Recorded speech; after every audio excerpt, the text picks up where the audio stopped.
Welcome to Asian American Life. I'm Ernabel Demillo. We start the new year off with inspiring stories of Asian American political candidates who are breaking barriers. Plus, we have an update on the unemployment rates and the impact on our community. And Asian Americans who are fighting back against racism. Now, here's a sneak peek at what's ahead on our show. Balance of power. Meet the new faces on Capitol Hill. Why is the recession hurting Asian Americans the most? Fighting words. Asian Americans grapple with racism during the pandemic.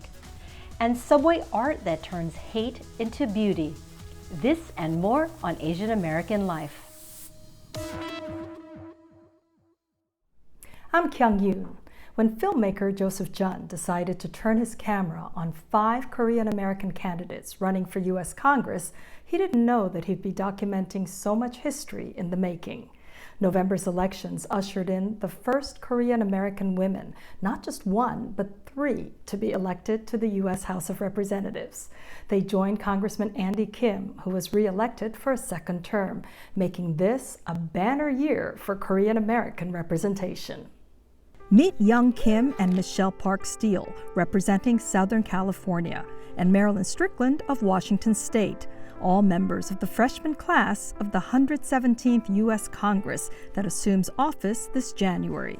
Over the summer, they agreed to let documentary filmmaker Joseph Jun and his team follow them on their journey from the campaign trails to the U.S. Capitol. I wanted to explore their individual stories, but also at the same time put these candidates in the context of the collective history of Korean Americans and as members of Korean diaspora. Funded by a Kickstarter campaign of nearly 300 donors, Joseph Jun began chronicling the stories of all 5 Korean American congressional candidates.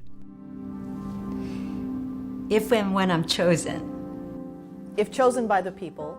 The documentary is titled Chosen, which Jun says has multiple meanings. Chosen is the way the United States used to spell Korea back in Joseon dynasty. Second of all, chosen literally means the first time elected in Korean, Joseon. So anyone who runs for public office and elected for the first time, they're called Joseon. And lastly, chosen is in a way a sacred way of describing an elected official, right? You're chosen by the people after all. The 5 Korean American candidates are a diverse group politically and generationally. 58-year-old Young Kim and 65-year-old Michelle Park Steele are both Republicans, while 38-year-old Congressman Andy Kim of New Jersey is a Democrat. Also a Democrat is 58-year-old Marilyn Strickland, who is biracial, Korean, and African American. And 36-year-old David Kim, a rising star in a crop of progressive first-time candidates, was narrowly defeated after mounting an impressive challenge to unseat Democratic incumbent Jimmy Gomez of California's 34th Congressional District. Why are we financially enslaved to shackles? Basic income for all. Kim supports universal basic income, Medicare for all, free public college, and the Green New Deal to address climate change and economic inequality. One of the storylines that Jun is exploring in his documentary is the generational divide between first-generation immigrant parents who are often aligned politically to Republican candidates like Michelle Steele and Young Kim. Jun says the diversity among the candidates is a promising sign that more Korean and Asian Americans across the board will be getting into politics. In this case, we have 3 women, 2 men, gender-wise. We have 2 Republicans and 3 Democrats. We have the candidates' age ranging from mid-30s to mid-60s. So this signifies that there are more up-and-coming politicians in the years to come. We have an opportunity to build political power, to get out there and have a voice, to be vocal, and to make sure that our needs are met for our community. One of the candidates who has sparked the most interest is Marilyn Strickland, the former mayor of Tacoma, who became not only one of the first Korean American women elected to Congress, but also the first Black representative from the state of Washington. Strickland was born in Seoul, Korea. Her African American father, a veteran of the Korean War, had met her mother while he was stationed there. People have sometimes asked me, you're half Black, you're Korean, do you consider yourself Korean? And I think those of us know this fact. If you're raised by a Korean woman, you are Korean. She was a daughter of a quote-unquote war bride, military bride, and her father was an African-American GI stationed in Korea after the Korean War. So you can imagine also the prejudice and stigma that was attached to a biracial child like Marilyn back in the previous generation. And the fact that one of her primary driving forces and incentives to run for public office is to help bring peace to her motherland. I think this is a beauty, a paradoxical beauty of life. This is the beauty of storytelling. And Jun says one of the issues he wants to explore in his documentary is the potential impact on American foreign policy when there's more voice and power among members of Congress with roots and a personal stake in promoting peace on the Korean Peninsula. The documentary is in production with plans to be released later this summer. I'm Kyung Yoon for Asian American Life. It may be surprising that 1 in 4 Asian Americans in New York City live in poverty. The pandemic has only made matters worse. Unemployment rates among Asian Americans spiked in the first half of 2020, leaving many wondering, what next? Vincent Chow is a labor organizer with the Chinese Staff and Workers Association in New York City's Chinatown. The organization has been fighting for workers' rights in New York City since the late 1970s.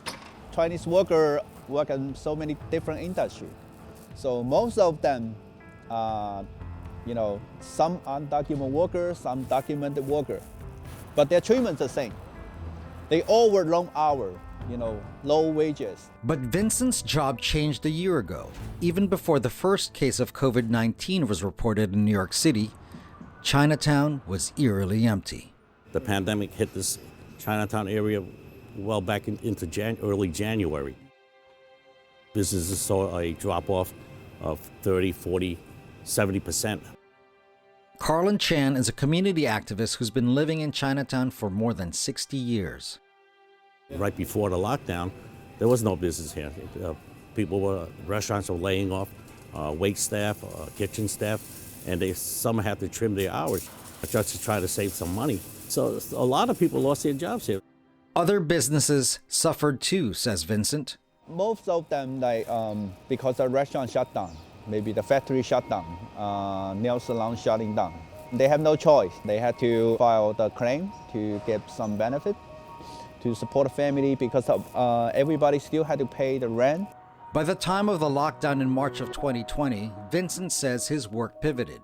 Instead of organizing restaurant and home health aid workers for back pay and fair wages, he now spent most of his days helping folks like Guo Ai Quinn file for unemployment insurance.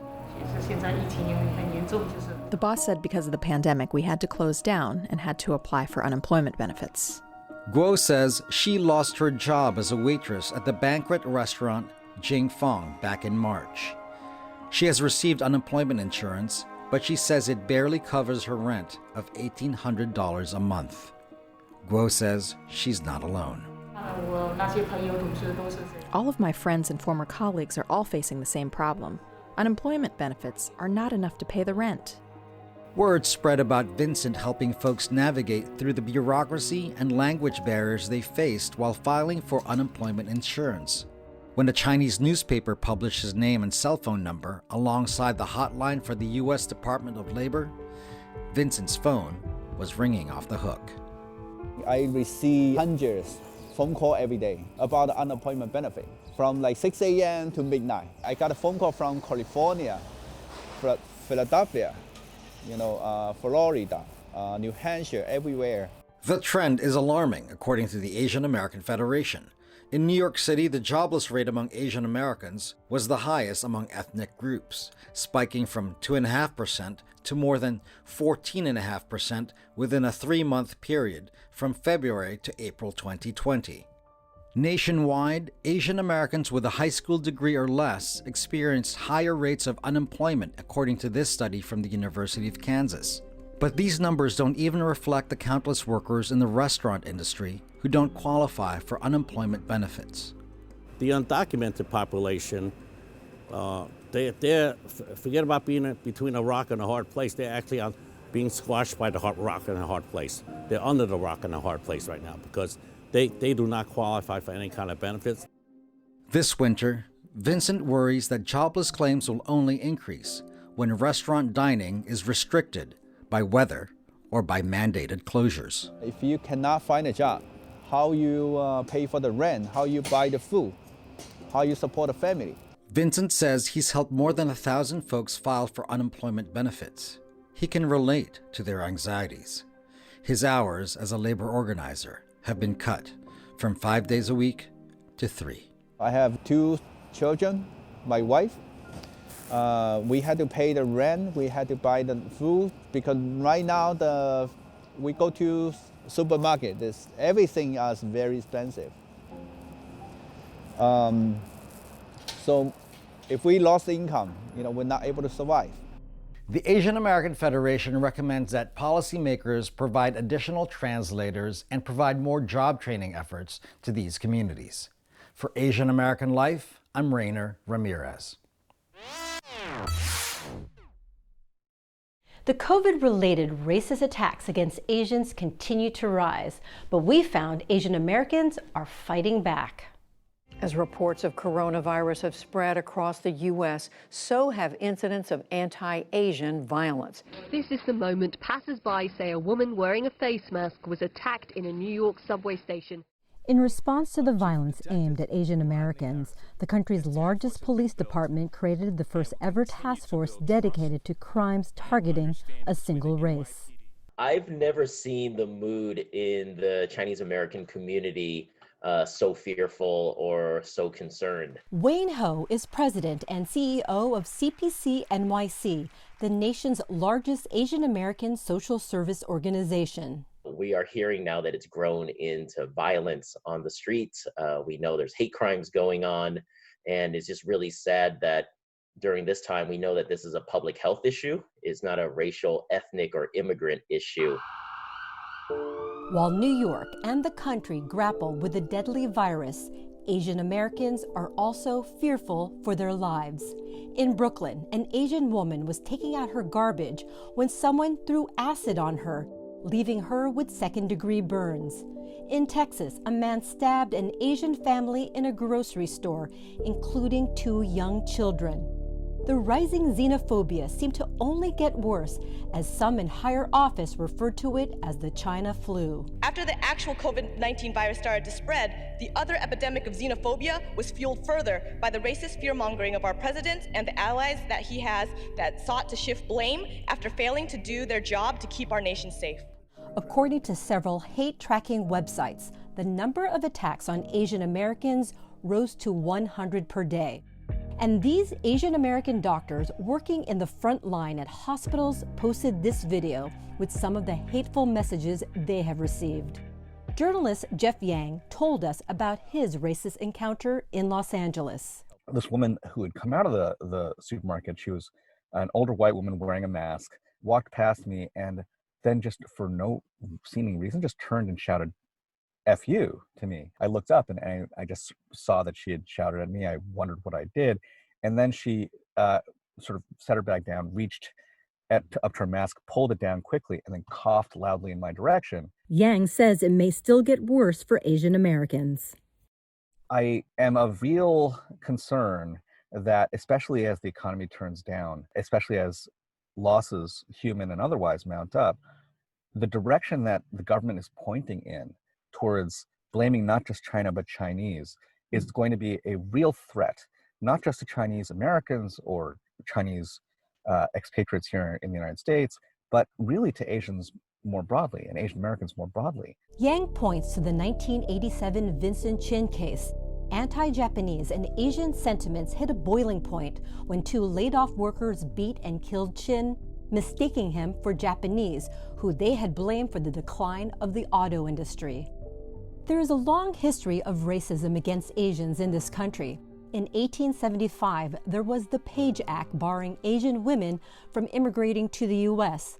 Later, the 1882 Exclusion Act prohibited all immigration of Chinese workers. One of the things we see here is that through the very, origins of Chinese communities in the U.S., you have the idea of the Chinese as not biologically, physiologically, morally, and culturally healthy, that they are always in need of state surveillance and state violence to maintain the health of the U.S. society. CCNY professor Stanley Thongaraj explained that throughout history, the idea of Americanness always needed a racial other. During World War II, soon after Japan attacked Pearl Harbor, the U.S. incarcerated Japanese Americans to internment camps. After 9/11, Muslim Americans, along with Pakistanis and Indians, were the target. One of the major things we have to really think about is how is this attack on Asians and Asian America during the coronavirus actually symptomatic and also emblematic of a larger system of white supremacy that has needed our bodies and needed us as scapegoats for other types of social anxieties around the diminishing economy, the diminishing political power of the U.S., the lack of job production in the U.S., outsourcing. Today, many Asian Americans are starting to fight back by calling out the racism, using the internet to organize. Rise up and stand together against the xenophobia directed at our Asian American communities in the wake of COVID-19. Social media has been flooded with hashtags like Wash the Hate, I am not a virus, and racism is a virus. This is something we can say, no, this is wrong. Calling it the Chinese virus or the Kung flu is absolutely not okay with us. And you can't go around slashing people's faces. You can't go around punching people in the streets. We won't stand for it. Asian Americans have also taken to the streets. Rapper China Mac led protests demanding action against the suspects who set an 89-year-old grandmother on fire. If that was me, I would want somebody to stand up and fight for me. Public officials are also taking a stand. The House voted to condemn the racism against Asian Americans, calling on public officials to do the same. And President-elect Joe Biden addressed the violence both publicly and on his website. I'm Ernabel Demillo for Asian American Life.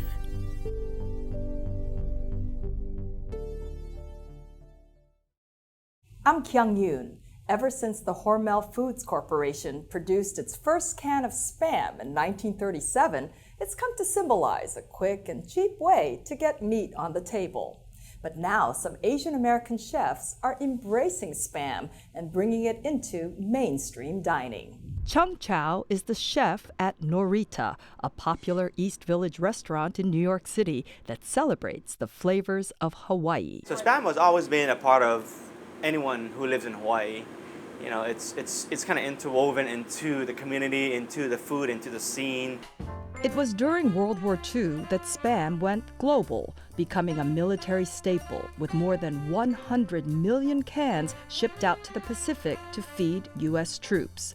And wherever American soldiers were stationed, Spam followed to Hawaii, Guam, the Philippines, and Korea. Obviously, I was born in Korea, and Spam was one of those delicacies that I've had growing up.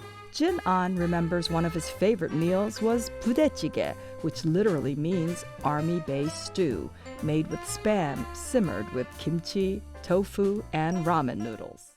I actually had some doubts in the beginning. We actually even took some time to actually introduce Spam to the menu. And I think people are gaining more acceptance for the product. Personally, for us, we felt more confident in offering that item because people have accepted us for who we are.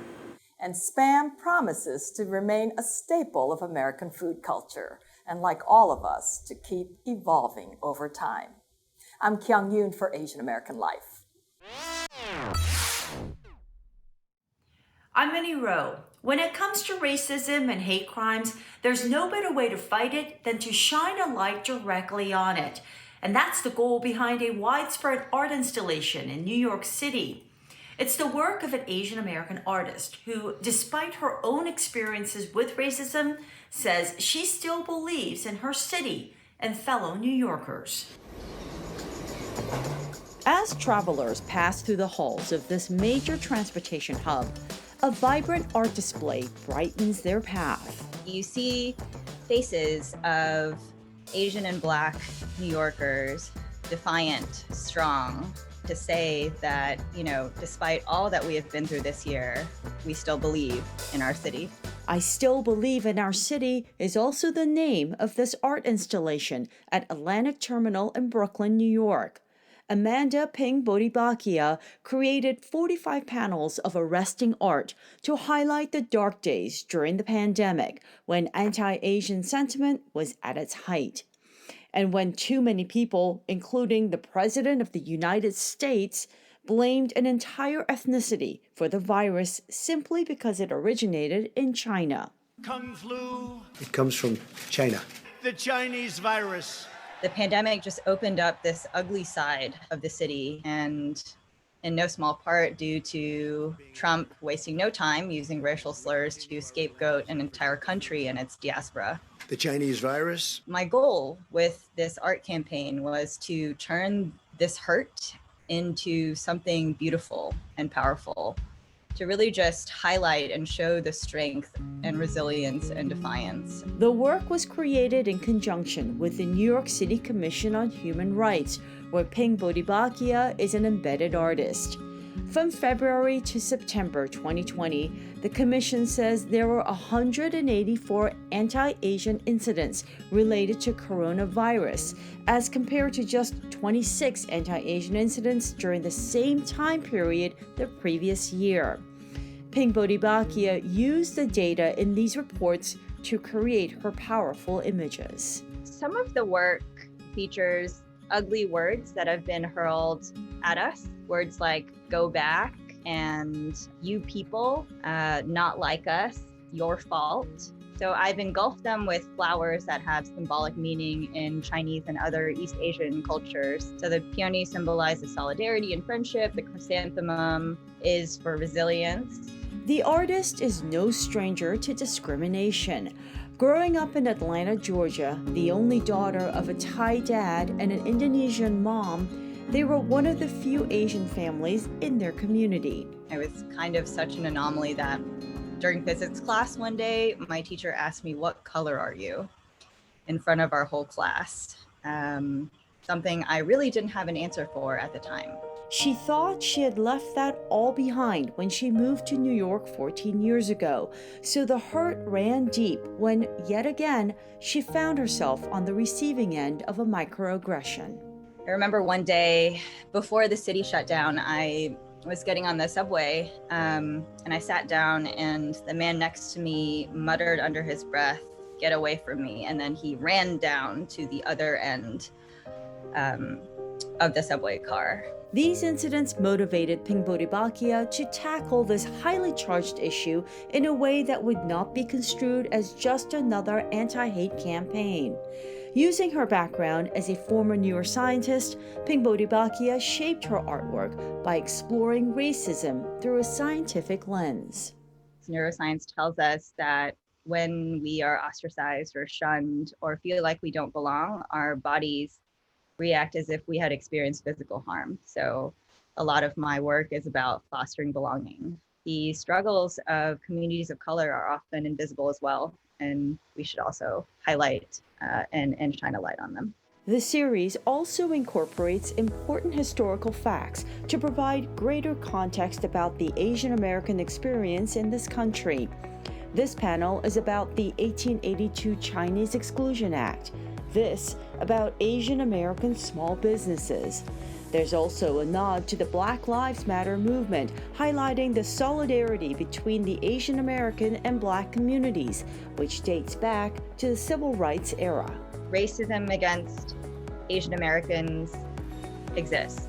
It's a thing. It has been a thing for a long time. I wanted my art to speak to our community in a way that made them feel seen and heard. But despite this large-scale campaign, it appears there is still much work left to be done. On one of the panels that says, I didn't make you sick, someone wrote, yes, you did, in Sharpie all over it. But, you know, this campaign isn't going to turn someone who's going to do that around. But it's for everyone else, for those New Yorkers who aren't necessarily Asian, who might not know that, you know, our community is struggling and we could use the support. In addition to Atlantic Terminal, the series will also be featured on bus shelters and Link NYC kiosks across the city at locations that were specifically chosen because there was a racially motivated attack or incident in that area. You can also see the entire series online at istillbelieve.nyc. I'm Minnie Roh for Asian American Life. That's our show for now. If you want to learn more about our stories, be sure to follow us on Facebook, Instagram, and now on TikTok at Asian American Life. I'm Ernabel Demillo. We'll see you next time.